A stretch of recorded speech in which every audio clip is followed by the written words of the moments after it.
Halo semuanya, anak-anak kelas 7. Selamat pagi. Saya menggunakan video pembelajaran via YouTube. Kita lanjutkan materi sebelumnya. Materi sebelumnya itu adalah kerajaan Holling atau gitu ya. Itu kita mulai kerajaan di pesisir pantai selatan, yaitu di daerah Yogyakarta, namanya Kerajaan Mataram kuno. Dengar ya anak-anak? Ya, kalau pernah dengar atau belum pernah dengar nggak apa-apa ya. Sekarang kita belajar materi itu.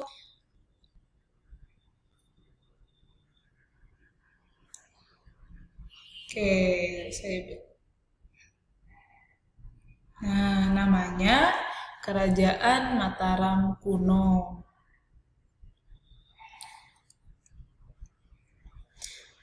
Nanti kita belajar mengenai sejarah dirinya, pendiri Mataram siapa, aspek politik, aspek ekonomi, agama, kebudayaan, ya, kemudian benda peninggalan hingga keruntuhan, gitu. Sejarah berdirinya Mataram kuno ini, ya, Mataram kuno ini adalah Mataram Hindu-Buddha. Sering disebut dengan Kerajaan Mataram kuno. Kalian bisa lihat kursor saya ya. Sering disebut dengan Mataram kuno ya, sebagai pembeda dengan Mataram baru atau Mataram Kesultanan era agama Islam. Era maksudnya agama Islam gitu ya, karena memang ada dua kerajaan, tapi mereka tidak saling berkaitan ya, hanya saja karena wilayahnya di daerah Jawa Tengah, Jogja gitu ya anak-anak, tapi agamanya berbeda gitu. Kerajaan Mataram didirikan abad ke-8 di Jawa Tengah sebelah barat ya, Kota Magelang. Ini letaknya ya, ini petanya bisa dilihat nih yang warnanya coklat itu. Pendiri Kerajaan Mataram itu ya ada dua dinasti. Dinasti itu apa sih? Dinasti itu adalah silsilah keluarga raja atau keluarga kerajaan, didirikan oleh dua dinasti. Namanya apa? Namanya dinasti Sanjaya dan dinasti Sailendra. Nantinya ada eranya dinasti Isyana atau dipimpin oleh Empu Sindok. Itu nanti ya. Kita bahas yang dinasti Sanjaya dan Sailendra dulu ya anak-anak. Dinasti Sanjaya. Dinasti Sanjaya ini adalah dinasti yang rajanya menganut agama Hindu gitu ya, yang dikenal sebagai pendiri Kerajaan Mataram kuno. Jadi dinasti Sanjaya ini adalah pendiri dari Mataram. Gitu ya, agamanya Hindu. Dinasti ini menganut agama Hindu aliran Siwa, jadi biasanya dikatakan Hindu Siwa gitu, dan kiblatnya itu ke Kunjaradari di daerah India. Ada di daerah India ya, namanya Kerajaan Kunjaradari. Menurut Prasasti Canggal, Wangsa ini atau dinasti ini ya, Wangsa itu dinasti gitu ya, didirikan pada tahun 732 Masehi oleh Sanjaya gitu. Kalau sekarang berapa? Sekarang adalah tahun 2020 Masehi. Ini Kerajaan Mataram kuno didirikan pada 732 Masehi. Berarti udah sangat lama ya anak-anak. Raja-raja dinasti Sanjaya yang pertama namanya memang Raja Sanjaya. Ini sampingnya itu tahun pada saat dia berkuasa ya, 717 sampai 746. Rakai Panangkaran kemudian digantikan oleh Rakai Panunggalan, Rakai Warak, Rakai Gerung, Rakai Pikatan, Rakai Kayuwangi, Rakai Watu Humalang, Watu Pura Diah Balitung gitu ya. Ini adalah penguasa dinasti yang berasal dari satu keturunan, yaitu dinasti Sanjaya. Sejarah dinasti Sanjaya selanjutnya adalah sebagai ahli waris Kalingga. Jadi memang Sanjaya ini adalah ada keterkaitan dengan kerajaan Kalingga. Kemarin kita sudah bahas Holling Kalingga ya, gitu ya. Jadi cucunya Ratu Sima ya adalah salah satunya namanya Sanjaya. Nah, nantinya dia mendirikan kerajaan di daerah Jawa Tengah ya, dan sekitar Jogja, namanya Mataram kuno gitu ya. Jadi disebutkan di sini Sanjaya itu adalah ahli waris Kalingga. Sanjaya kemudian juga menjadi penguasa Kalinga Utara yang disebut Bumi Mataram dalam tahun 732 gitu ya. Dinasti Sailendra. Tadi kan di depan kan disebutkan ada dinasti Sanjaya, ada dinasti Sailendra gitu ya. Dinasti ini adalah dinasti yang rajanya agama Buddha. Jadi gampang banget bedanya ya. Kalau Sanjaya itu berarti Hindu, kalau Sailendra agamanya Buddha. Pinter ya. Peninggalan terbesar dinasti Sailendra adalah Candi Borobudur yang selesai dibangun pada masa pemerintahan Raja Samarutungga. Ayo, siapa yang pernah ke Candi Borobudur? Nah, ya bisa jawab sendiri-sendiri di rumah ya. Jika belum ke Candi Borobudur, nanti setelah COVID kalian bisa jalan-jalan ke daerah Jawa Tengah sana ya, gitu ya. Bisa lihat Candi Borobudur. Terus kamu nanti ingat, oh kata Bu Yuli dulu Candi Borobudur adalah peninggalan dari dinasti Sailendra, kerajaan Mataram kuno. Borobudur itu adalah Candi Buddha. Pinter ya, karena memang pendiri dari yang mendirikan Candi Borobudur itu adalah dinasti Sailendra gitu ya. Yang ketiga, dinasti Sailendra itu di Medang ya, Jawa Tengah bagian selatan gitu. Dinasti ini berkuasa sejak 52 Masehi dan hidup berdampingan dengan dinasti Sanjaya. Jadi mereka saling bergantian pada saat memegang kekuasaan gitu ya. Kadang mengalami pergesekan gitu ya, kadang-kala menggunakan damai gitu ya. Siapa yang paling mendominasi itu nanti dia yang menjadi penguasa Mataram kuno gitu ya. Raja-raja dinasti Sailendra itu yang pertama ada Raja Banu, Raja Wisnu, Raja Indra, dan Samaratungga. Yang terkenal di sini adalah Samaratungga. Disebutkan di depan, Samaratungga adalah tokoh yang mendirikan apa? Iya, pinter. Candi Borobudur ya. Saya di sini ya. Candi Borobudur ya selesai dibangun pada masa Samaratungga. Ingat ya nama rajanya. Sejarah dinasti Sailendra selanjutnya, pada tahun 790, Sailendra itu menyerang dan mengalahkan Kamboja, dulu namanya Chen-lah, gitu ya, negara Kamboja ya. Kemudian sempat berkuasa di sana selama beberapa tahun gitu.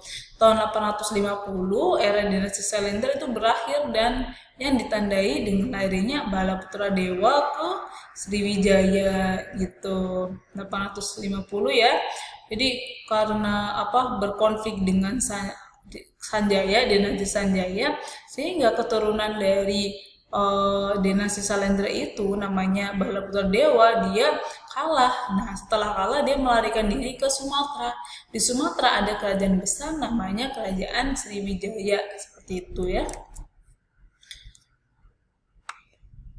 Nah, dinasti Isana atau dinasti Empu Sindok. Tadi kan ada dinasti ya, ada 3, tapi yang di atasnya kan ada 2 ya. Ada pertama Sanjaya digantikan oleh Sailendra, terus kemudian ada dinasti Isana gitu ya, bukan Isana Saraswati ya, tapi memang namanya Isana atau Empu Sindok. Empu Sindok itu ya memegang pemerintahan setelah Wawa meninggal. Merasa khawatir terhadap serangan yang dilancarkan oleh Sriwijaya gitu ya. Empu Sindok itu kemudian memindahkan pusat pemerintahnya dari Jawa Tengah ke Jawa Timur. Jadi pindah pusatnya ya, ibu kotanya pindah gitu. Sumber lain menyebutkan perpindahan dari Jawa Tengah ke Jawa Timur itu disebabkan oleh meletusnya Gunung Merapi di Jawa Tengah. Jadi ada 2 sumber ya, ada 2 sumber yang mengatakan kenapa pusat kerajaan dari Mataram ya dari Jawa Tengah ke Jawa Timur itu berpindah gitu. Kenapa harus pindah ke Jawa Timur? Ada 2. Yang pertama ya adalah karena khawatir ada serangan dari Sriwijaya, takut bahwa Balaputra akan membalas dendam. Tadi kan Balaputra itu kan kemudian melarikan ke Sriwijaya ya. Yang kedua itu karena sumber yang lainnya karena ada letusan Gunung Merapi sehingga beberapa bangunan itu runtuh dan kemudian lebih baik pusat pemerintahnya itu dipindahkan ke Jawa Timur yang aman gitu ya. Empuk Sindok itu merupakan peletak dasar berdirinya kerajaan di Jawa Timur seperti Kerajaan Madang. Jadi nanti ada kelanjutan ya anak-anak. Setelah dia pindahkan ke Jawa Timur, kerajaannya ganti namanya Kerajaan Medang. Biasanya ditulis Medang Kamulan atau Medang Kamulan. Gitu ya, bukan lagi nama Mataram kuno tapi ganti nama jadi Medang Kamulan. Aspek kehidupan politik, untuk mempertahankan wilayah kekuasaannya, Mataram itu menjalin kerjasama dengan kerajaan tetangga seperti Sriwijaya, Siam, dan India. Ini negara-negara luar ya. Selain itu, Mataram juga menggunakan sistem perkawinan politik gitu ya, dari Wangsa Sailendra atau dinasti Sailendra dengan Wangsa atau dinasti Sanjaya. Dengan cara siapa yang dinikahkan? Di sini adalah yang dinikahkan Pramorawadani yang berasal dari dinasti Sailendra dinikahkan dengan Rakai Pikatan yang berasal dari dinasti Sanjaya. Wangsa Sanjaya merupakan penguasa awal ya, kan pendiri Mataram kuno itu adalah dinasti Sanjaya. Sedangkan Wangsa atau dinasti Sailendra muncul setelahnya, yaitu mulai akhir abad ke-8 dengan adanya perkawinan politik gitu ya. Maka jalinan kerukunan beragama antara Hindu ya, Wangsa Sanjaya dan Buddha, Wangsa Sailendra itu semakin erat. Jadi mereka saling toleransi walaupun beda agamanya gitu ya antara Sanjaya dan Sailendra. Masyarakatnya pun seperti itu, dibebaskan masyarakatnya memeluk agama Hindu, mau masyarakatnya memeluk agama Buddha gitu ya. Jadi dibebaskan, tidak ada unsur paksaan gitu ya. Jadi mereka sudah bisa bertoleransi menghargai agama orang lain gitu ya. Sekarang nilai yang perlu kamu ambil seperti itu. Jadi masyarakat Indonesia kan berbeda-beda agamanya. Kamu belajar atau kita semua itu belajar seperti Mataram kuno waktu itu gitu ya. Ada agamanya berbeda, ada agama Hindu, agama Buddha. Mereka saling toleransi, saling menghargai. Agar apa? Agar hidupnya itu tentram, hidupnya itu nyaman, begitu ya, rukun gitu. Walaupun beda tetap tapi satu jua. Itu makna dari Bhinneka Tunggal Pinter, Bhinneka Tunggal Ika ya anak-anak.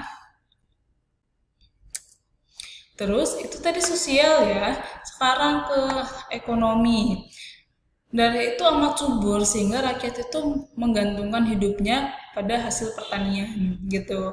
Hal ini mengakibatkan banyak kerajaan serta daerah lain itu saling mengekspor dan mengimpor hasil pertanian. Jadi ada beberapa kita bisa mengekspor atau menjual hasil pertanian ke kerajaan lain, juga kita mendapatkan atau membeli barang yang dari negara lain atau kerajaan lain.